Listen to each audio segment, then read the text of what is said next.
Hallelujah. हमारे प्रभु यीशु मसीह के मधुर नाम में आप सबों को जय मसीह की। ठीक है आप लोग? सुबह हो चुकी है, क्या उठ गए हैं? क्या बाइबल पढ़ा? क्या प्रार्थना किया? ब्रेकफास्ट वगैरह कर लिया है क्या?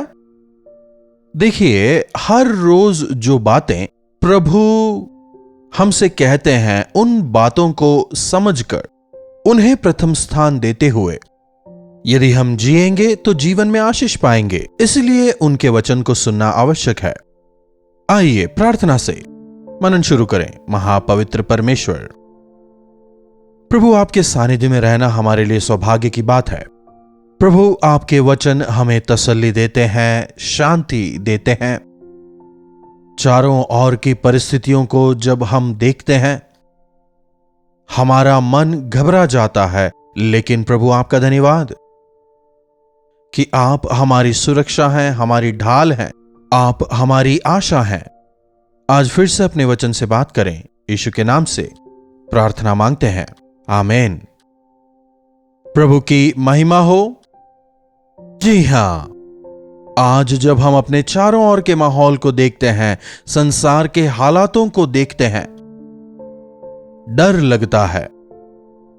चाहे वेस्ट एशिया की बात हो, जहां इस्राएल और ईरान के बीच टेंशन बढ़ रहे हैं, वहीं दूसरी ओर रशिया और यूक्रेन वॉर कब से चल रहा है। हमारे खुद के देश के हालात भी बहुत अच्छे नहीं हैं। विभिन्न प्रांतों में अशांति का माहौल है। यह सब जो है मसीह के दूसरे आगमन की ओर इशारा करता है। आपने सोशल मीडिया पर प्रभु के कई सारे सेवकों को इस विषय कहते सुना होगा ना। मैं इस विषय ज्यादा प्रचार नहीं करता, क्योंकि पहले ही डरे हुए लोगों को और ज्यादा क्या डराना, क्योंकि उनके विश्वासियों के लिए जीना मसीह और मरना लाभ है, तो क्या घबराना। हमारे लिए उनके आगमन के लिए हमेशा तैयार रहना ज्यादा जरूरी है। वे चाहे कभी भी आए, उनके साथ जाने के लिए मैं तैयार हूं। क्या उनके साथ जाने के लिए आप तैयार हैं? अपने आप को जरूर परखें। समझ रहे हैं? मेरे कहने का मतलब यह है, संसार की परिस्थितियों को देखकर घबराए ना, बल्कि हमें प्रभु पर विश्वास रखते हुए उनके आगमन के लिए अपने आप को तैयार करना है। यूहन्ना रचित सुसमाचार उसके 14वें अध्याय में प्रभु एक बात कह रहे हैं, देखिए तुम्हारा मन व्याकुल ना हो, तुम्हारा मन व्याकुल ना हो। व्याकुलता हमें कई बार मार्ग से भटका देती है। व्याकुलता में हम जो निर्णय लेते हैं, व्याकुलता में हम जो बातें कह देते हैं, अधिकतर समय वे हमारे लिए नुकसानदेह होते हैं। जल्दबाजी की वजह से, डर की वजह से हमारा गलत निर्णयों को लेना काफी सहज है। साथ ही साथ नेगेटिव थॉट्स, नकारात्मक सोच की वजह से निराश होना भी काफी सहज है। तुम्हारा मन व्याकुल ना हो, तुम परमेश्वर पर विश्वास रखते हो, मुझ पर भी विश्वास रखो। विश्वास करने वाले व्याकुल नहीं होते। किस पर विश्वास? पैसों पर नहीं, संसार पर नहीं, हथियारों पर नहीं, परमेश्वर पर विश्वास करें। परमेश्वर पर विश्वास करें। मेरे प्रभु जीवित हैं। मेरे रक्षक ना कभी ऊंघते ना कभी सोते हैं। अपने आंखों की पुतली के जैसे प्रभु मुझे संभालते हैं। उनके जाने बिना मेरे सर से एक बाल तक भी नीचे नहीं गिरेगा। जब आकाश की पंछियों तक का ख्याल प्रभु रखते हैं, तो क्या वे अपने स्वरूप में रचे गए हम पर अपनी नजर नहीं रखेंगे? जब उनकी इच्छा के बिना हमारे सर का एक बाल तक नहीं गिर सकता, तो फिर हमें किस बात की चिंता करने की जरूरत है? हमें व्याकुल आखिर होना क्यों है? बनिस्बत इसके विश्वास के साथ में उन पर आशान्वित रहें, प्रार्थना करें। तुम्हारा मन व्याकुल ना हो, तुम परमेश्वर पर विश्वास करते हो, मुझ पर भी करो। देखिए, बाइबल की ये बातें सैकड़ों सालों पहले लिखी गई हैं, लेकिन जब हम विश्वास से पढ़ते हैं विश्वास की दृष्टि से देखते हैं तो ऐसा लगता है मानो अभी परमेश्वर सामने हमसे बात कर रहे हैं, आमने सामने बैठकर वो हमसे बोल रहे हैं, क्योंकि बाइबल बात करने वाली पुस्तक है। यह परमेश्वर की श्वास है। यह वचन पवित्र आत्मा के प्रेरणा से लिखे गए हैं। परमेश्वर की इच्छाओं को, परमेश्वर की योजनाओं को ये हमें बताते हैं। हालातों को देख हम व्याकुल हो जाते हैं, व्याकुल ना हो, क्योंकि व्याकुलता के दौरान हम गलत निर्णय ले बैठते हैं। मैंने पहले भी कहा था ना, व्याकुलता की वजह से, हम डर की वजह से जो हमें करना चाहिए वो हम नहीं करने पाते, अपनी जिम्मेदारियों को पूरा नहीं करने पाते, बलहीन हो जाते हैं। इसमें कोई दो राय नहीं कि प्रभु का आगमन अब काफी निकट है। बहुत समय से कहते आ रहे हैं कि प्रभु का आगमन निकट है, निकट है, लेकिन अब वो और अधिक हमारे करीब है, यह हम देख सकते हैं, क्योंकि उनके आगमन के जो सूचक प्रभु ने हमें बताए थे, उनमें से अधिकतर जो है पूरे हो चुके हैं। अब केवल एक दो चिन्ह ही हैं जो पूरे होने बाकी हैं। बाकी उनके आगमन की तमाम भविष्यवाणियां पूरी हो चुकी हैं। इसलिए ऐसी परिस्थितियों के बीच कभी भी कुछ भी हो सकता है, लेकिन यदि हम विश्वास करें तो हमें घबराने की जरूरत नहीं है। संकट के दिनों में प्रभु हमें नहीं भूलेंगे। संकट के समय तू मेरी दुहाई दे और मैं तेरी सुनूंगा। प्रभु का यह वचन है और हमारे प्रभु विश्वास योग्य है। पादरी साहब, आप बहुत कुछ कह रहे हैं, हमारी व्याकुलता का यह कारण है ही नहीं। हमारी व्याकुलता का कारण ना तो दूसरा आगमन है, ना ही युद्ध। हमारी व्याकुलता का कारण तो कुछ और ही है, कह रहे हैं। क्या है आपकी व्याकुलता? क्या बीमारियां हैं वो कारण? हॉस्पिटल में एडमिट होने की वजह से मेरी मां का पता नहीं क्या होगा, मेरे पिता बचेंगे या नहीं मैं नहीं जानता, मेरे बच्चों का क्या होगा। कई लोग अपनी नौकरियां खो दे रहे हैं, ईएमआईज कैसे भरेंगे, बिल्स कैसे पे करेंगे, कैसे मैं उनका पालन पोषण करूं, कैसे उनका ख्याल रखूं। कई लोग इस वजह से परेशान हैं। हम यह जानते हैं क्योंकि कई सारे लोग मन खोलकर प्रार्थना के लिए हमसे ये बातें बताते हैं। उनके लिए हम प्रार्थना करते हैं, इसीलिए हम उनकी परिस्थितियों को जानते हैं। कितनी सारी विभिन्न परेशानियों से इंसान ग्रस्त है, व्याकुल है, हम समझ पाते हैं। चाहे किसी भी प्रकार की व्याकुलता हो, चाहे वो आर्थिक परेशानी हो या फिर परिवार की कोई परेशानी हो या बच्चों की चिंता हो या नौकरी हो, चाहे आपकी व्याकुलता का कारण कुछ भी हो, उन तमाम का समाधान निकालने वाले परमेश्वर मेरे साथ हैं। यदि यह विश्वास आपके अंदर हो तो आपको व्याकुल होने की जरूरत नहीं। आजकल इंसानों में आशा नहीं रह गई, एक असमंजस वाली परिस्थिति में है। मेरे भविष्य का क्या होगा, मैं क्या करूंगा। लेकिन प्रभु के संतानों के लिए ऐसा नहीं है। पौलुस कहता है, मेरे लिए जीना मसीह और मरना लाभ है।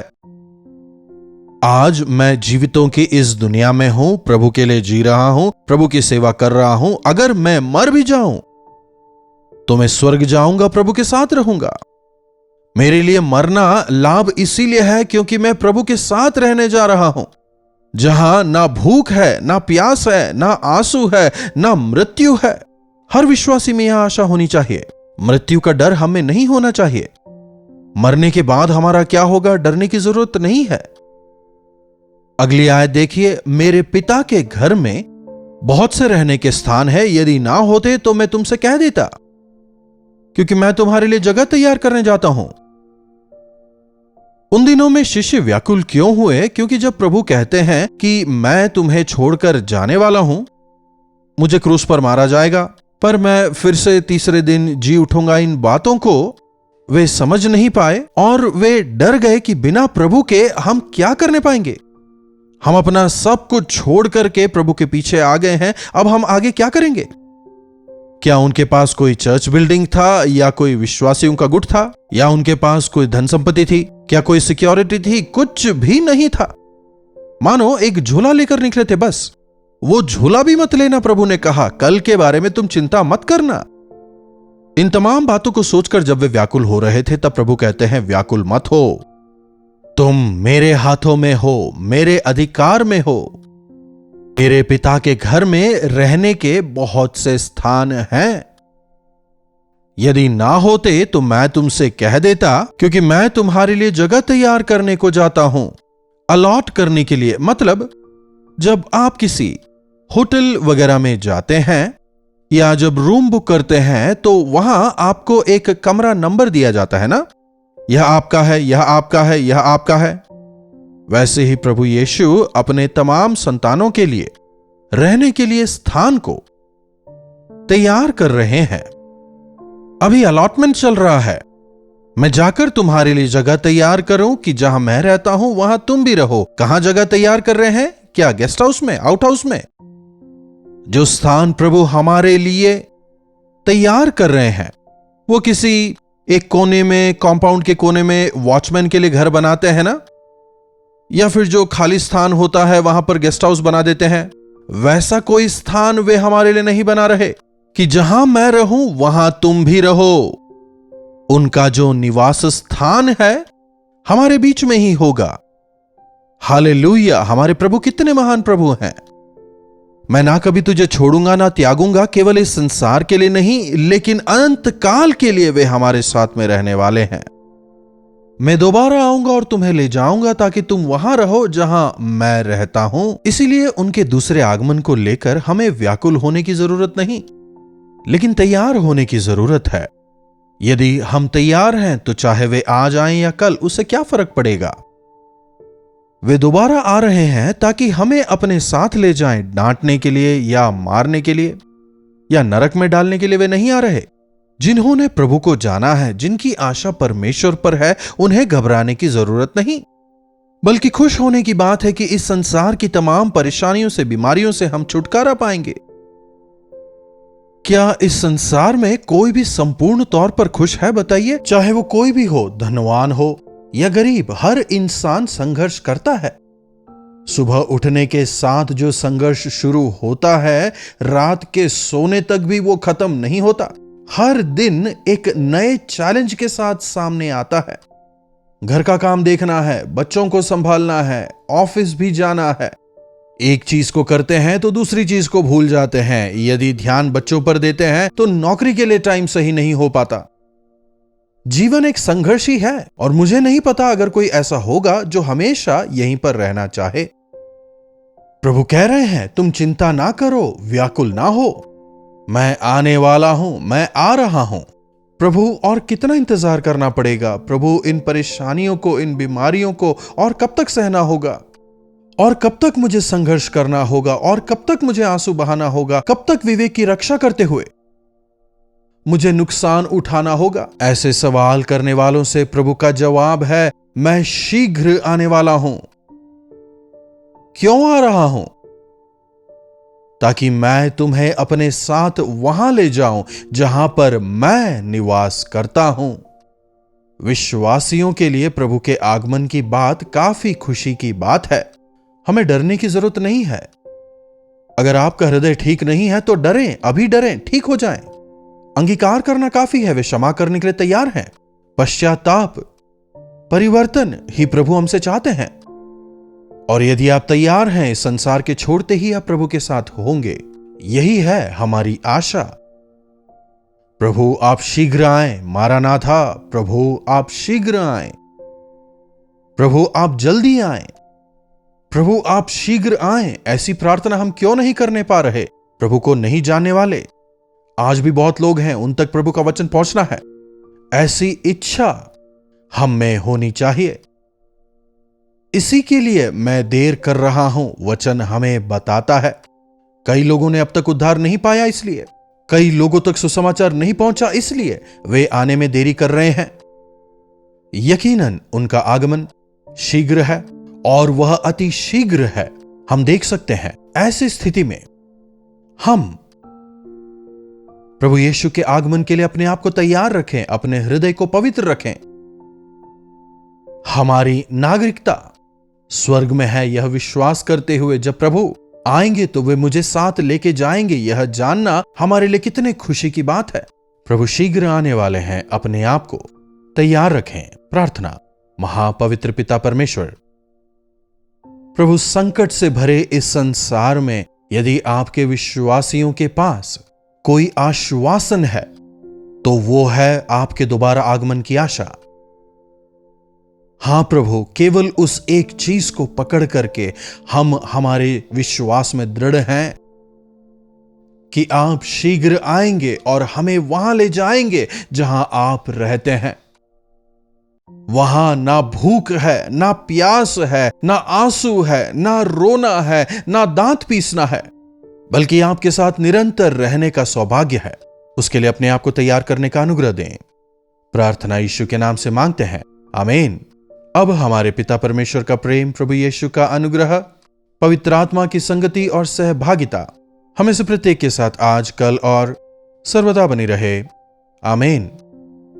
प्रभु की महिमा हो। अपने प्रार्थना विषयों को आप 9884907779 पर व्हाट्सएप, टेक्स्ट या वॉइस मैसेज द्वारा भेजें। हम आपके साथ मिलकर आपके छुटकारे के लिए अवश्य प्रार्थना करेंगे। प्रभु जरूर आपके जीवनों में चमत्कार करेंगे। यदि अब तक आपने चैनल को सब्सक्राइब नहीं किया है तो सब्सक्राइब करें। साथ ही साथ जरूरतमंदों के साथ आप इसे शेयर भी कर सकते हैं। लाइक करना भी ना भूलें। प्रभु आप सबों को आशीष दें। कलवरी दर्शन, ये है प्रेम के दर्शन, यीशु प्रेम के दर्शन।